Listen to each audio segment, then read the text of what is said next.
Latest in campaign 2010, we are just hours away from Election Day. Voters will start heading to the polls in a little over 12 hours from now, and there are several key races that we're watching closely. One of those, the race for Congress in Massachusetts' 4th District. Our exclusive Eyewitness News poll showed the race between Democrat Barney Frank and Republican Sean Bielat tightening. Today, both candidates were out drumming up some last-minute support. Eyewitness News reporter Stephen Schuler joins us now live in our studio with more on what's turned out to be a hotly contested race.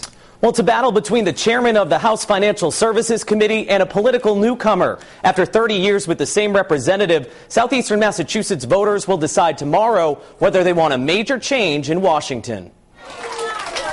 In a final campaign push, Massachusetts Congressman Barney Frank rallies voters in New Bedford Monday morning.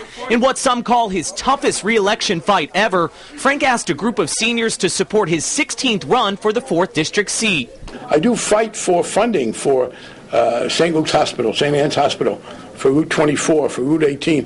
Historically, this state and this federal government haven't treated southeastern Massachusetts very fairly. Frank's Republican challenger, 35-year-old businessman Sean Bielat, is hoping growing anti-incumbent sentiment will help swing momentum his way.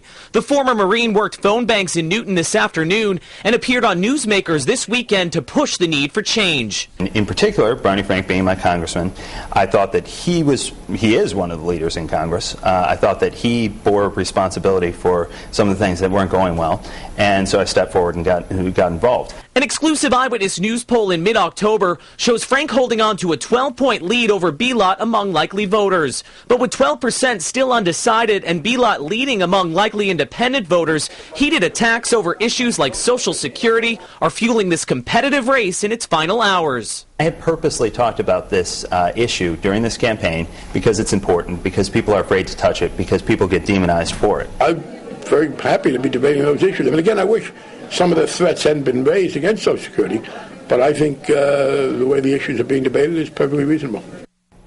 Now, in 2008, Frank kept his seat with 68% of the vote, and in 2006, he ran unopposed. I'm Stephen Schuler, Eyewitness News.